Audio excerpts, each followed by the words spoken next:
अस्सलामु अलैकुम वरहमतुल्लाहि वबरकातुहू। मोहतरम जनाब इम्तियाज जलील साहब, रुकने पार्लिमान वो सदर महाराष्ट्र मजलिस इत्तेहादुल मुस्लिमीन डॉक्टर गफ्फार कादरी साहब, वर्किंग प्रेसिडेंट महाराष्ट्र मजलिस इत्तेहादुल मुस्लिमीन जनाब फैयाज खान साहब, सदर मुंबई मजलिस इत्तेहादुल मुस्लिमीन जनाब फिरोज लाला साहब, एडवोकेट निजाम बाहू साहब, सैयद मोइन साहब, डॉक्टर खालिद साहब, मुंबई के मजलिस इत्तेहादुल मुस्लिमीन के साबिक़ा रुकन असम्बली मोहतरम जनाब वारिस पठान साहब, मुंबई के हमारे मजलिस के दोनों अराकीन बल्दिया, मुंबई के मजलिस इत्तेहादुल मुस्लिमीन के महिलाओं की सदर, तमाम महाराष्ट्र से तशरीफ लाए मजलिस इत्तेहादुल मुस्लिमीन के जिम्मेदारान, सुदूर मोतमदीन अराकीन, मुहिबान मजलिस, बुजुर्गान मिल्लत, मेरी इज़्ज़तदार माँ और बहनों, मेरे गयूर नौजवान साथियों, मैं आप तमाम का बेहद शुक्रिया अदा करता हूं कि आपने आज के इस मुस्लिम रिजर्वेशन के सिलसिले में मुनक़्क़द इस जलसे में शिरकत की। मैं शुक्रगुजार हूँ मेरे तमाम मजलिस के रुफ़ाओं का, साथियों का, जिन्होंने महाराष्ट्र के कोने कोने से आज सुबह बाद नमाज फजर के बाद अपने सफ़र का आगाज़ किया और बड़ी मुश्किलात का सामना किया, मगर अल्हम्दुलिल्लाह कामयाबी के साथ वो आज यहाँ मुंबई को पहुँचे। मैं शुक्रगुजार हूँ डॉक्टर गफ्फार कादरी साहब का कि पिछले 4 दिन से वो मुंबई में क़याम करके इस जलसे की तैयारी के सिलसिले में बड़ी मेहनत की। मैं मुबारकबाद देता हूँ मोहतरम जनाब इम्तियाज जलील साहब को और हमारे धुलिया के मजलिस के रुकन असम्बली जनाब फारूक शाह साहब को, इन सब ने मेहनत की आज के जलसे को कामयाब करने के लिए। और मैं अपने तमाम मजलिस के रुफ़ाओं से ये बात बताना शुरुआत में ज़रूरी समझता हूँ कि अगर हम मिलकर काम करेंगे तो ऐसा कोई काम नहीं है, ऐसी कोई मंजिल नहीं है जो हम उसको हासिल नहीं कर सकेंगे। अगर हमारा टीम वर्क जारी रहेगा तो इंशाअल्लाह ताला हम महाराष्ट्र के कोने कोने तक मजलिस इत्तेहादुल मुस्लिमीन के कामयाबी के परचम लहराएंगे। अगर हम मिलकर काम करेंगे, टीम वर्क के साथ काम करेंगे तो कामयाबियां हमारे कदम को चूमेगी।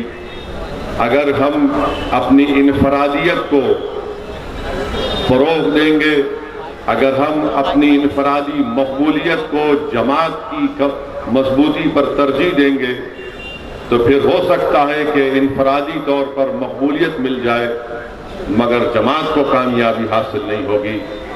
जमात को कामयाबी इज्तिमाइयत से हासिल होती है। जो लोग इनफरादियत पर कामयाबियां हासिल करते हैं वो कामयाबी ज़्यादा दिन तक नहीं चलती, वो कामयाबी जल्द से जल्द ख़त्म हो जाती है। मगर जिस काम और जिस तंजीम में इज्तिमाइयत से काम होता है वो सुबह क़यामत तक कायम रहेगी, उसमें लोग जुड़ते रहेंगे। तो अल्हम्दुलिल्लाह आज मजलिस इत्तेहादुल मुस्लिमीन ने जो टीम वर्क और जो इज्तिमाइयत का सबूत दिया, इंशाअल्लाह ताला मुझे यकीन है कि इसी तरीक़े से हम लोग आगे बढ़ते रहेंगे। मैं हमारे शोलापुर के हमारे नौजवान भाई फारूक का भी जिक्र, फारूक शाब्दी का भी जिक्र करना जरूरी समझता हूं। और जिन जिम्मेदारों का मैंने जिक्र नहीं किया, इसका यह हरगिज मतलब नहीं है कि मेरे दिल में उनके लिए मोहब्बत नहीं है, बल्कि जिनका नाम नहीं लिया गया है मैं उनको अपनी आंखों पर रखता हूं। और जिनका नाम लिया गया है उनका इम्तिहान अब शुरू होगा। तो जिन का नाम लिया गया है उन सब का इम्तिहान अब शुरू होगा।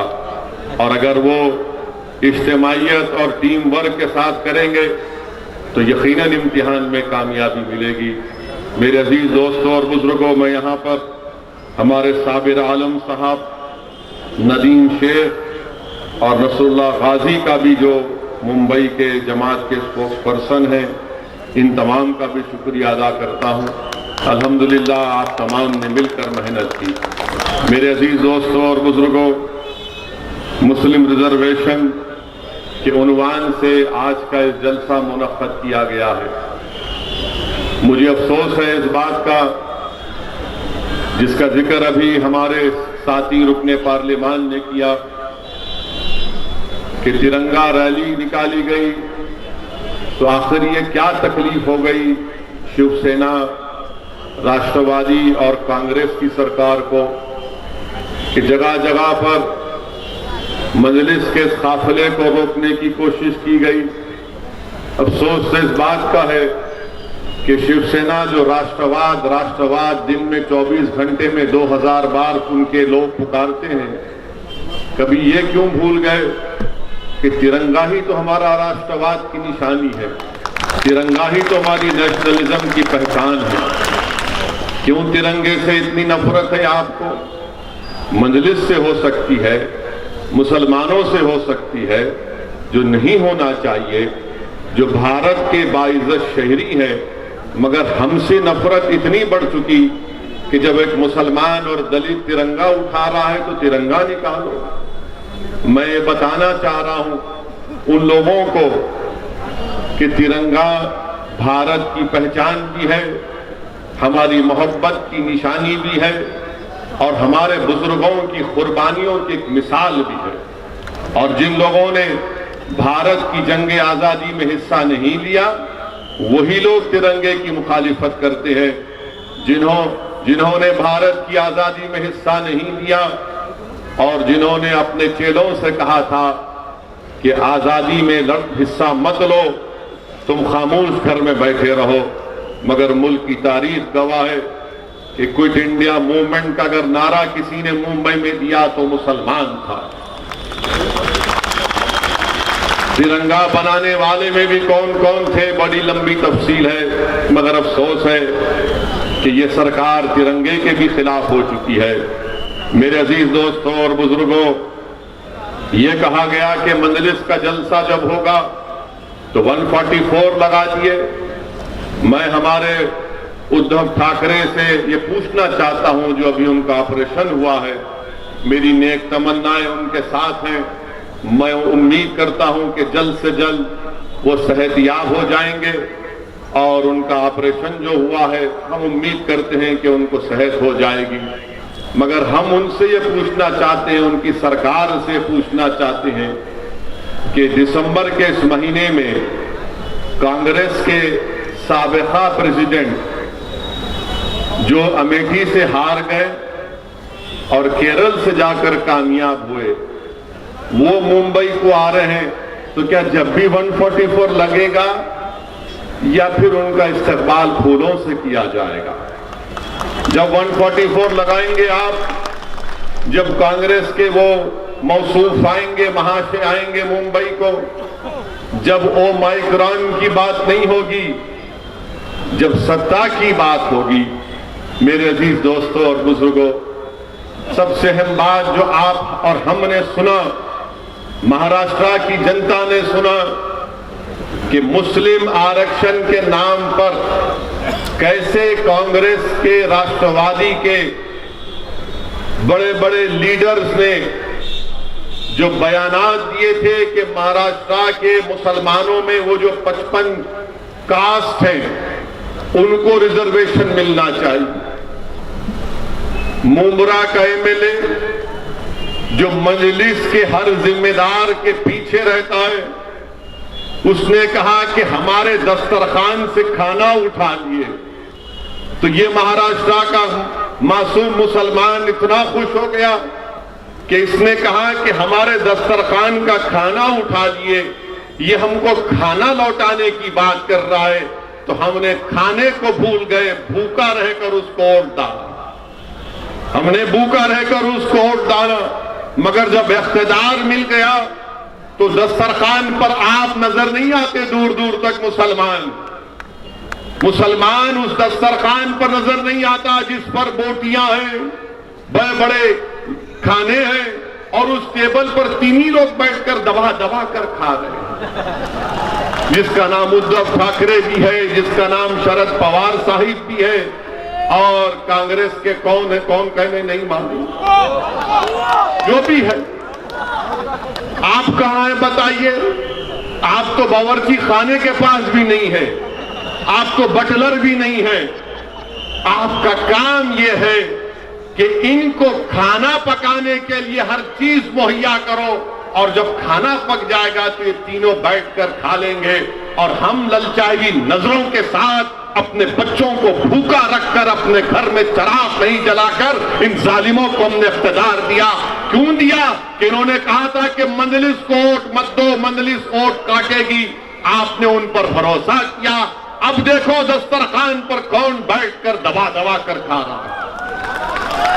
मेरे अजीज दोस्तों और बुजुर्गों, ये महाराष्ट्र के मुसलमानों को सोचना है कि आपने वोट दिया था राष्ट्रवादी कांग्रेस को, और कांग्रेस को जब यही चुनाव असेंबली के थे तो मैं यहां पर जलसा करने के लिए आता था मुंबई के मुख्तलिफ मुकामात पर, तो मुझे बड़े बड़े लोग SMS करते, मैसेज भिजाते, व्हाट्सएप करते कि ओवैसी मत आओ, तुम्हारे आने से और डिवाइड हो जाएगा, हम बीजेपी शिवसेना को रोकेंगे।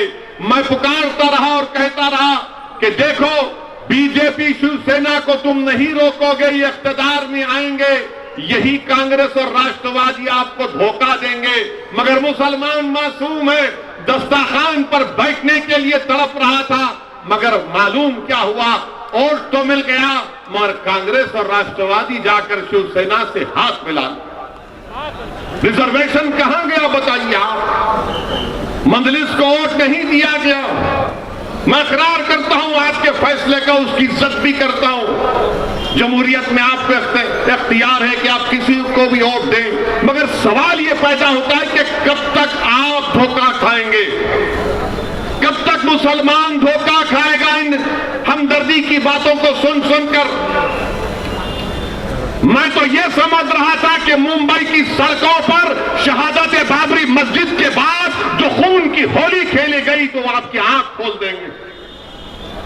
मैं तो यह समझ रहा था कि एक सियासी शऊर बेदार हो जाएगा और उन लोगों पर भरोसा नहीं किया जाएगा जिन्होंने हमारे नौजवानों के मुस्तकबिल को टागा लगाकर जेलों में सड़ा सड़ा कर उनकी नौजवानी को बर्बाद कर दिया। मगर आप भूल गए। फिर चुनाव पे चुनाव आया, सेकुलरिज्म सेकुलरिज्म सेकुलरिज्म। अरे बताओ भारत के मुसलमानों, मैं सिर्फ महाराष्ट्र के मुसलमानों से नहीं, मैं भारत के मुसलमानों से पूछ रहा हूं, सेकुलरिज्म से हमको क्या मिला? सेकुलरिज्म से सिर्फ मुशायरा मिला, सेकुलरिज्म से सिर्फ नारे मिले, सेकुलरिज्म से सिर्फ मीठी मीठी बातें मिली। क्या सेकुलरिज्म की वजह से आरक्षण मिला? नहीं मिला। क्या सेकुलरिज्म की वजह से मेरी मस्जिद का तहफ्फुज हुआ? नहीं मिला। क्या सेकुलरिज्म की वजह से मस्जिद शहीद करने वालों को सजा मिली? नहीं मिली। क्या सेकुलरिज्म की बुनियाद पर मुझे इंसाफ मिला, हक मिला, इज्जत मिली? नहीं मिली। मगर मुसलमान क्या बोलता है? सेकुलरिज्म।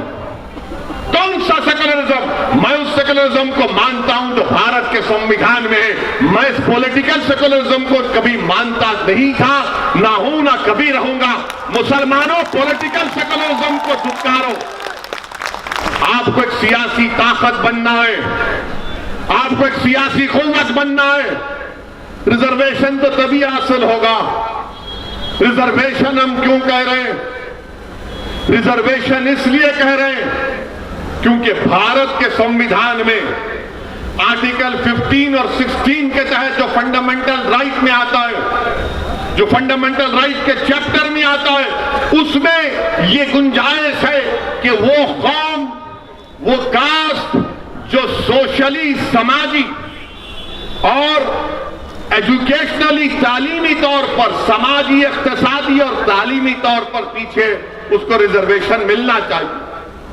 हम किसी और को रिजर्वेशन दो, उसका कोई खिलाफ नहीं है, दो आप, मगर तरफे तमाशा ये है, नाइंसाफी की हद ये है कि high court, Mumbai high court ने कहा कि महाराष्ट्र के मुसलमानों को रिजर्वेशन दिया जा सकता, दिया जाना चाहिए।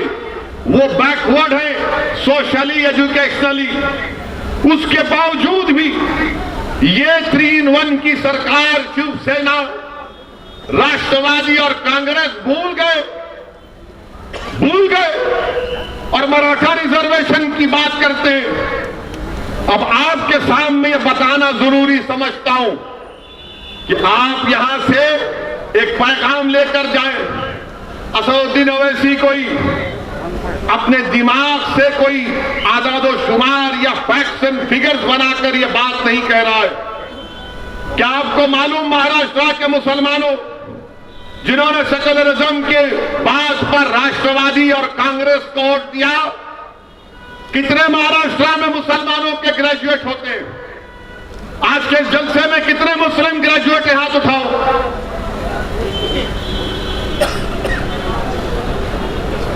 तीस भी नहीं है। इतना बड़ा जलसा और 30 ग्रेजुएट नहीं है। आप सोचो फिर, गवर्नमेंट का डेटा कहता है कि महाराष्ट्र में ग्रेजुएट मुसलमान खाली 4.9 है। हिंदू भाई कितने? 8.9, क्रिश्चियन 22%, ओवरऑल पूरे महाराष्ट्र में 8.7 है, जिसमें आप खाली 4.9 है। मेरे अजीज दोस्तों और बुजुर्गों, और फिर आप देखिए हमारी बर्बादी का डेटा ये कहता है कि कितने मुसलमान ड्रॉप आउट होते हैं, कितने मुसलमान ड्रॉप आउट होते हैं। आपको मालूम, महाराष्ट्र में प्राइमरी स्कूल में सिर्फ 22% मुसलमान बच्चे और बच्चियां 22% एडमिशन लेते हैं। यहां पर हमारी मां और बहनें बैठे, यहां पर साहब औलाद लोग बैठे हैं। क्या आपकी ख्वाहिश नहीं है कि आपका बच्चा स्कूल में पढ़े? क्या आपकी ख्वाहिश नहीं है कि मुसलमान बच्चियां स्कूल में पढ़े? सिर्फ 22% पढ़ते हैं, और जब मिडिल स्कूल को आते तो गिरकर वो 13% हो जाता है। प्राइमरी में 22, मिडिल में 13 और मैट्रिकुलेशन सेकेंडरी में आते आते 12% होता है। हायर सेकेंडरी इंटरमीडिएट में 7.1% और ग्रेजुएट 4.9, यानी 22 से शुरू होकर ग्रेजुएट होने तक खाली 4% पे आ जाते मुसलमान। आप रिजर्वेशन नहीं देंगे? क्यों नहीं पढ़ रहे? मुसलमान पढ़ना चाहता है। ये संघ परिवार के जालिम लोग झूठे जो कहते हैं कि मुसलमान पढ़ना नहीं चाहता। मुसलमान पढ़ना चाहता है। क्यों नहीं पढ़ पाता? क्योंकि उसके पास पैसे नहीं है अपने बच्चों का पढ़ाने के लिए। तुम रिजर्वेशन दो उसको, देखो हमारे बच्चे और बच्चियां आसमानों तक, ऊंचाई तक जाएंगे, मगर आप नहीं करना चाहते। ये तमाम के तमाम लोग, ये तमाम सियासी पार्टियां जिनको तुम आज भी अपने दिल में सोचते हो कि मजलिस है, मगर ये कैसा करेंगे? अरे अब तो खोलो अपने दिमागों को, सुनो मेरी बात को, निकालो अपने दिमाग से इन जालों को। क्या तुम नहीं चाहते कि तुम्हारे बच्चियां, तुम्हारी औलाद पढ़े? 22% प्राइमरी में एडमिशन और ग्रेजुएट से 4.9। कब तक सेकुलरिज्म की बात कर रहे हो? एजुकेशन की बात करो, इंसाफ की बात करो, राइट की बात करो, हिस्सेदारी की बात करो, तभी लड़ाई कामयाब होगी। नौजवानों, मैं तुमसे मुखातिब हूं। नौजवानों, तुम्हारा मुस्तकबिल है कल। आज जो 30, 20, 19, 20 साल के बच्चे हैं, कल तुम्हारी शादी होगी इंशाअल्लाह। करेंगे ना? बैचलर नहीं रहना। जितने हैं सब परेशान कर रहे पूरे मुल्क, समझे ना? घर में जरूरी है, घर में रहे तो मर्द का दिमाग भी हल्का रहता। या पूरे बैचलर खुश नहीं, मगर क्या कहेंगे, नहीं तुम पढ़ाई की बात मत करो, ओवैसी को कैसे हराया जाए, तुम पढ़ाई की बात मत करो, इम्तियाज जलील को दोबारा एमपी ना बनने दिया जाए, तुम पढ़ाई की बात मत करो, फारूक शाह दोबारा दुनिया से एमएलए ना बने, तुम सेकुलरिज्म की बात करो। और सेकुलरिज्म एक ऐसा लफ्ज है जो मुसलमानों को जितना धोखा इस लफ्ज ने दिया किसी ने नहीं दिया। हर अखबार में आप यूपी का चुनाव आ रहा है, अब मैं कल जा रहा हूं कानपुर को, तो जैसे मैं अब शुरू हो गया वहां पर, ओवैसी आ रहा है सेकुलरिज्म कमजोर होगा। अरे क्या सेकुलरिज्म का ठेका तुमने लेके रखा है? मेरे अजीज दोस्तों और बुजुर्गों, फिर आप देखिए, आपकी बर्बादी की दास्तान आपके सामने रख रहा हूं। यहां पर हमारी बहनें प्राइमरी स्कूल में 23% मुस्लिम बच्चियां प्राइमरी में, मिडिल स्कूल में आने तक 12%, मैट्रिकुलेशन 11%, हायर सेकेंडरी इंटरमीडिएट 6%, गिरते जा रहा है, मगर कोई रिजर्वेशन की बात नहीं करेगा। और फिर मेरे अजीज दोस्तों और बुजुर्गों, अभी एक और बात आपको बताना चाहूंगा, जो मेरा डेटा नहीं है, ये गवर्नमेंट का डेटा है, महाराष्ट्र की सरकार का डेटा है। आपको मालूम महाराष्ट्र में कितने मुसलमानों के पास जमीन नहीं है, जो लैंडलेस अंग्रेजी में कहते हैं। 83% मुस्लिम्स के पास जमीन नहीं है, लैंडलेस है। कितने मराठाओं के पास जमीन नहीं है? 8% और 83%। बताओ आप, ये कौन सा इंसाफ है? क्या शरद पवार का दिल सिर्फ मराठाओं के लिए धड़केगा? क्या उद्धव ठाकरे का दिल सिर्फ मराठाओं के लिए धड़केगा? क्या कांग्रेस का दिल सिर्फ मराठाओं के लिए धड़केगा? अरे इंसाफ कमजोर से होना चाहिए, मजबूत से नहीं। इंसाफ जो जमीन पर गिरा है उसको उठाने की बात होनी चाहिए, जो आसमानों पर उसको और ऊंचा कहां ले जाएंगे तुम? मगर नहीं बात करेंगे ये। आपको मालूम कितने मुसलमानों के पास 2.5 एकड़ जमीन है पूरे महाराष्ट्र में? 10%। कितने मराठाओं के पास 10% जमीन है? 62.74%। कितने मुसलमानों के पास 5 एकड़ जमीन है? 4%। कितने मराठाओं के पास 5 एकड़ जमीन है? 19%। कितने मराठाओं के पास 10 एकड़ जमीन है? 6%। मुसलमानों के पास 1.20%। कितने मराठाओं के पास 10 एकड़ से आगे जमीन है? 2.70 मराठाओं के पास 10 एकड़ से ज्यादा जमीन है, और मुसलमानों के पास 0.20, यानी 1% भी नहीं है। अब आपकी आमदनी कितनी है ये सुन लो, आप सुन के जाओ और दिमाग में रख लो मेरी इस बात को। कितने मुसलमान सालाना 25,200 रुपये कमाते? ईयरली, मंथली नहीं, सिर्फ 20%। अब आप सोच लो, साल में 12 महीने, 25,200 रुपये सालाना मुसलमान 20% कमाते हैं। 25,200 से 50,400 सालाना एनुअल 41% मुस्लिम कमाते हैं। 50,000 से 72,000 सालाना आमदनी मुसलमानों की 20%, 72,000 से 36,000 ईयरली आमदनी, इनकम 17.10 मुसलमानों की, और 3,60,000 के ऊपर जो सालाना कमाते हैं उन मुसलमानों की 0.70%। अब आप आओ मराठाओं के बारे में, इनकी आमदनी का जिक्र भी आपके सामने कर देता हूं। और ये मीडिया वाले बैठे हैं, यकीनन इनको तकलीफ हो रही होगी दिल से कि ये क्या बात कर रहा है। मैं अंदर की बात कर रहा हूं जो अब तक आपने बाहर नहीं लाई थी। मैं आपने अंदर की बात नहीं लाई, मैं कर रहा। आप सुनिए, मराठाओं में 24,000 जो सालाना आमदनी है वो 22%, मुसलमान में 25,000 जिसकी सालाना आमदनी है वो 20%, मराठाओं में 24,000 से 50,000 ईयरली इनकम कितनी लोगों की 22%, 50,000 से 1 लाख 19%, और हमारे पास 50,000 से 72,000 ओनली 20%, 1 लाख से 4 लाख 8% मराठाओं की आमदनी है, या 72,000 से 3,60,000 ओनली 17%। मेरे भाई अब आप बताइए, अच्छा फिर अब आप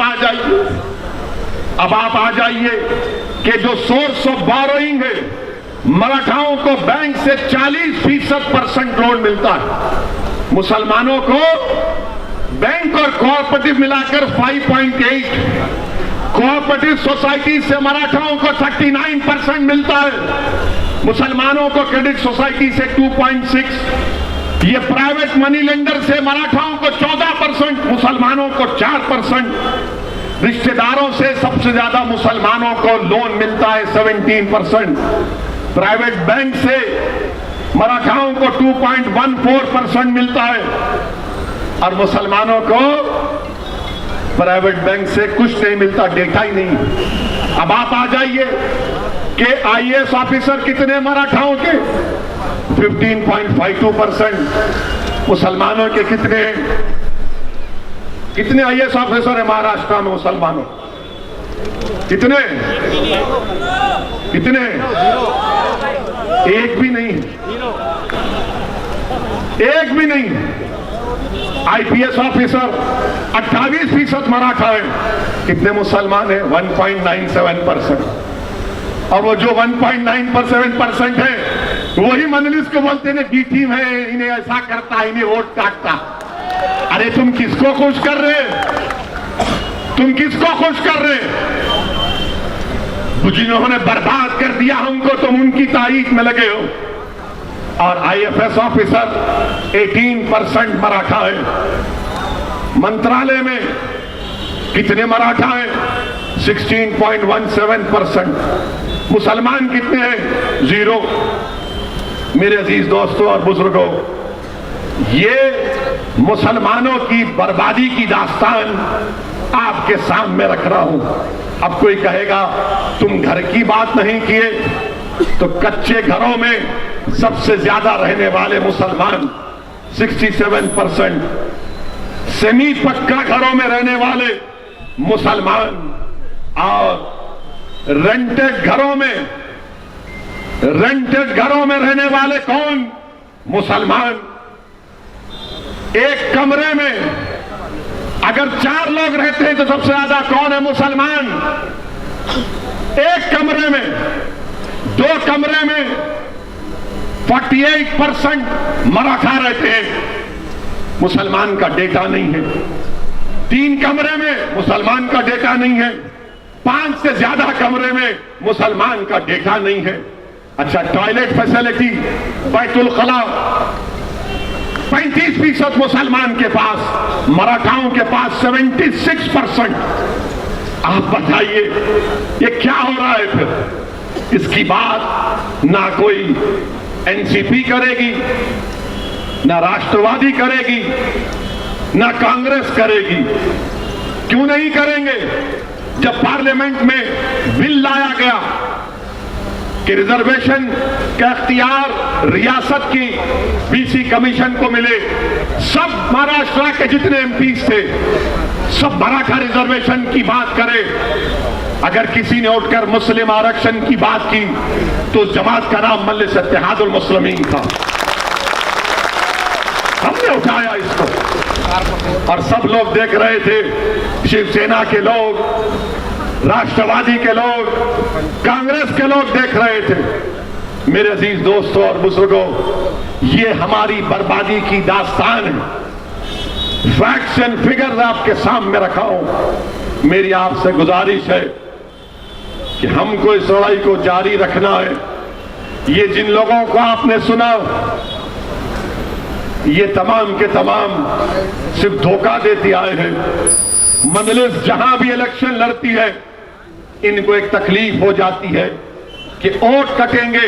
अरे वोट कटे ना तो फिर तुमने शिवसेना को क्यों अपने पास बिठा लिया? क्या शिवसेना सेक्युलर है? यही उद्धव ठाकरे महाराष्ट्र की विधानसभा में खड़े होकर कहते हैं कि हमको फख्र है कि हमारी पार्टी के कार्यकर्ताओं ने बाबरी मस्जिद को शहीद किया। क्या शरद पवार साहब, क्या आपको यह तकलीफ नहीं हुई कि जिस पार्टी की आप तारीफ कर रहे हैं उसका मुख्यमंत्री कह रहा है कि हमारे कार्यकर्ताओं ने बाबरी मस्जिद को शहीद किया? कांग्रेस गीरत तो इनके पास रही नहीं, अब बाकी हर चीज से मोहताज हो चुके हैं और इंशाअल्लाह ताला बहुत जल्द चंद सालों के अंदर कांग्रेस और कमजोर होगी इंशाअल्लाह। मजलिस पर इल्जाम ये क्यों शुरू किए तुम? क्यों नहीं शुरू करना? क्या रिजर्वेशन नहीं मिल रहा हमको? रिजर्वेशन महाराष्ट्र के मुसलमानों का एक राइट है। रिजर्वेशन से ही मुसलमानों की सफों में गुर्बत का खात्मा होगा। रिजर्वेशन से ही हमारे बच्चे और बच्चियां पढ़ेंगे। रिजर्वेशन से हमको इज्जत मिलेगी। याद रखो मुसलमानों, अगर हमको हमारा हक नहीं मिलता अलग बात है, मगर मैं बेइज्जती की जिंदगी गुजारने का कायल नहीं हूं। यह बेइज्जती हमसे की जा रही है, धोखे पे धोखा हमको दिया जा रहा है और यह कहा जा रहा है कि भड़काऊ भाषण करते हैं, ये फुला करते हैं और हमारे आने पर दूल्हे भाई आ रहे तो 144। जब राहुल गांधी आएंगे क्या करेंगे? नहीं, कोई वो माइक्रोन नहीं, आने दो। हम आ रहे हैं तो 144। कितना 144 लगाओगे? क्या बीएमसी का चुनाव भी रोक दोगे? क्या महाराष्ट्र के चुनाव को रोक दोगे? अरे ओ माइक्रोन आ रहा है तो आप बताओ मुंबई में कितना जीनोम सीक्वेंसिंग हुआ है? कितना जीनोम सीक्वेंसिंग किया उद्धव ठाकरे की सरकार ने महाराष्ट्र में? बताओ, पूरे भारत में 1% भी जीनोम सीक्वेंसिंग नहीं हुआ। कितने मुंबई में 45 साल से ज्यादा कितने लोगों को 2 वैक्सीन लगे बताओ? अच्छा, जो हमारे डॉक्टर हैं, नर्सेज हैं, 7 महीने हो चुके उनको 2 वैक्सीनेशन होकर, उनको लगना चाहिए बूस्टर शॉट, मगर मोदी जी को फिक्र नहीं है, उद्धव ठाकरे को फिक्र नहीं है। और बूस्टर शॉट माहिरीन कह रहे हैं कि कोवैक्सीन और कोविशील्ड नहीं हो सकता। बूस्टर शॉट खाली mRNA का फाइजर या मॉडर्ना होगा। मगर मोदी जी देश में मुल्क को चला रहे हैं, मगर फाइजर और मॉडर्ना से इंडेमनिटी क्लास पर झगड़ा चल रहा है। थर्ड वेव आएगी नहीं आएगी अल्लाह जानता है, हम भी नहीं चाहते कि थर्ड वेव आए, मगर बूस्टर शॉट लगाएंगे नहीं लगाएंगे ये आपका काम है। मैं मुसलमानों में तो बूस्टर शॉट लगा के रहूंगा इंशाअल्लाह ताला। हम बूस्टअप करेंगे। अपने हौसलों को बुलंद रखिए, कभी नाउम्मीदी को अपने करीब आने मत दीजिए और डरने और घबराने की जरूरत नहीं है। मैं सरकार से कहना चाहूंगा कि नागपुर में असेंबली का सेशन होने जा रहा है। अगर इम्तियाज जलील और डॉक्टर गफ्फार कादरी ये प्रोग्राम बनाएंगे कि जब असेंबली का सेशन चलेगा तो मजलिस को भी नागपुर में एक एजिटेशन करना पड़ेगा, तो मैं आने को तैयार हूं इंशाअल्लाह ताला। अभी मुंबई में हो रहा है, सुना चेंज कर दिए, ठीक है, फिर आएंगे। जब असेंबली में बैठकर पूरे एमएलए बैठ सकते हैं, जब 144 या वो माइक्रोन नजर नहीं आएगा, बड़े बड़ी सभाएं सब करेंगे। ये सबक नहीं हासिल करना चाहते राष्ट्रवादी और कांग्रेस के लोग। हर वक्त रोकते थे मजलिस को। जो कई बरस पहले जब हम और मोइन सैयद मोइन मजलिस का पैगाम लेकर महाराष्ट्र में जाते थे तो हर जगह पर पुलिस वाले आकर हमको लव लेटर दे देते थे। मगर आज माशाअल्लाह आपकी दुआओं का असर है, आपकी मोहब्बत है कि जब प्लेन से निकलते हैं तो हजरत पुलिस सामने ठहर कर बोलती है कि आपको रिसीव करने आए हैं, आप रिसीव कर लीजिए हमको। मैं तो सिक्योरिटी लेता नहीं हूं, अल्हम्दुलिल्लाह, अल्लाह हमारे लिए काफी है, मगर फिर भी आते हैं, फिर भी आते हैं। और जो लोग जिंदाबाद, तुम भी जिंदाबाद, आप जिंदाबाद। याद रखो मेरी एक बात को, महाराष्ट्र के मुसलमानों, मौत तो एक मर्तबा आएगी, आएगी ना एक मर्तबा, मगर तुमको लाखों मर्तबा जिंदा रहना, लाखों मर्तबा तुमको जिंदा रहना का, एक बार नहीं लाखों मर्तबा। और जिंदगी का सबूत हरकत करने से है, जिंदगी का सबूत लड़ने से है, जिंदगी का सबूत अल्लाह के सामने गर्दन झुकाने से है, जिंदगी का सबूत अल्लाह के सामने अपनी बेबसी का इजहार करने से है, जिंदगी का सबूत जालिमों के सामने बेबसी नहीं, हक को हासिल करने का मुतालबा करने में। ये काम हमको करना है और आप और हम मिलकर करेंगे। जब महाराष्ट्र के मुसलमानों को इंसाफ मिलेगा तभी तो सही इंसाफ होगा। भारत से, भारत की जमहूरियत से भारत की जमहूरियत मजबूत होगी। सुनो, मुंबई के और महाराष्ट्र के मुसलमानों, अंग्रेजी में इंटरजेनरेशनल मोबिलिटी एक लफ्ज है, इंटरजेनरेशनल मोबिलिटी एक लफ्ज है।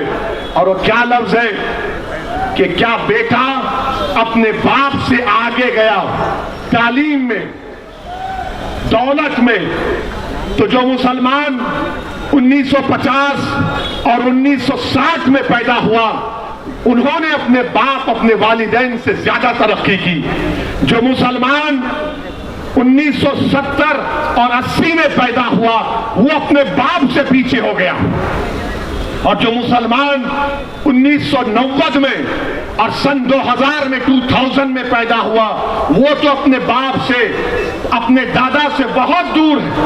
गरीबी में ज्यादा गरीबी बढ़ गई, तालीम में उससे ज्यादा हम दूर हैं। बताओ, दलितों में, आदिवासियों में, अपर कास्ट में, हिंदू भाइयों में, क्रिश्चियनों में, जैन में, इन सब में तरक्की हुई है क्या? उनका बेटा अपने बाप से आगे निकल गया, और अगर कोई नहीं निकला तो मुसलमान। आपको मालूम, महाराष्ट्र में हमारे दलित भाइयों से मुसलमान एजुकेशनल अटेनमेंट में कितना पीछे? 11%, 11% है। यही जब पढ़ता हूं तो जबान में घबराहट पैदा हो जाती है, तकलीफ होती है, गुस्सा आता है कि आखिर हमको क्यों पीछे छोड़ दिया जा रहा है। इसकी एक वजह है मेरे अजीज दोस्तों, जिस दिन भारत का मुसलमान अपनी एक सियासी ताकत को बना लेगा, अपनी एक पॉलिटिकल एम्पावरमेंट, अपनी एक पॉलिटिकल लीडरशिप को बना देगा, याद रखो उस दिन नाइंसाफी के दौर का खात्मा होगा। अगर आप अपनी सियासी ताकत को मजबूत बनाएंगे तभी तो होगा ना। और जो लोग तुम्हारे पास आकर कहेंगे नहीं नहीं नहीं जीत सकते, नहीं कामयाब हो सकते, तुमको सबको लेना पड़ेगा, मेरे भाई याद रखो, हाँ, रोटी डालते वक्त आटे में थोड़ा सा नमक की जरूरत पड़ती है, मगर मैं क्या अपने खुद का खाना नहीं पका सकता? क्या मैं अपना खुद का खाना नहीं पका सकता? क्या मैं अपने हाथों से अपने मुकद्दर के फैसले नहीं कर सकता? क्या मैं अपने हाथों से अपनी कौम को लेकर आगे नहीं बढ़ सकता? यही बात कई लोगों ने इम्तियाज जलील से कही थी, और इम्तियाज जलील ने सारी दुनिया को बता दिया कि मुसलमानों में अगर हौसला और अज़म होगा तो तकदीर भी उसका साथ देती है। तुम अपने दिमागों से इस बात को निकालो मुसलमानों कि हम जीत नहीं सकते। अरे तुम जीतोगे इंशाअल्लाह ताला। जीत की पहली सीढ़ी है, जीत की पहली सीढ़ी है कि तुम इत्मीनान और एतमाद में रहो कि मैं कामयाब होऊंगा, मैं कामयाब होऊंगा। मैं तुमको बता रहा हूं, मैं जाती तौर पर अपने बारे में बता रहा हूं। हैदराबाद जाकर मेरे दोस्तों से पूछ लो कि मैं अपने बचपने में बेहतरीन पढ़ने वाला नहीं था, मैं 90-80% लाने वाला नहीं था, वो अकबरुद्दीन अवैसी थे जो उस वक्त भी 90, आज भी 99 पर है। मैं उस वक्त भी 50 पर था और आज भी 50 पर हूं, मगर मुझ में एक जिद थी। जब मुझसे कोई कहता कि नहीं हो सकता, मैं कहता था कि नहीं, करके दिखाऊंगा, और वो काम आपको करना है। अल्लाह ने हम सबको काबिलियत दी है। मुसलमानों, सिर्फ आपको एतमाद को पैदा करना है। ये लड़ाई रिजर्वेशन की, ये रिजर्वेशन की लड़ाई आपके आने वाली नस्लों के लिए है। नौजवानों, कल जब तुम बाप बनोगे, इंशाअल्लाह तुम्हारी औलाद होगी, तुम सोचो क्या तुम वही चाहोगे कि तुम्हारी औलाद भी तुम्हारी तरह गरीब रहे, उनको उनका हक ना मिले? हक मिलने के लिए मिल के लड़ना पड़ेगा। आप तमाम का बेहद शुक्रिया। ये लड़ाई का आगाज है, इख्तिताम नहीं है, और लड़ाई होगी। अस्सलाम वालेकुम व रहमतुल्लाहि व बरकातहू।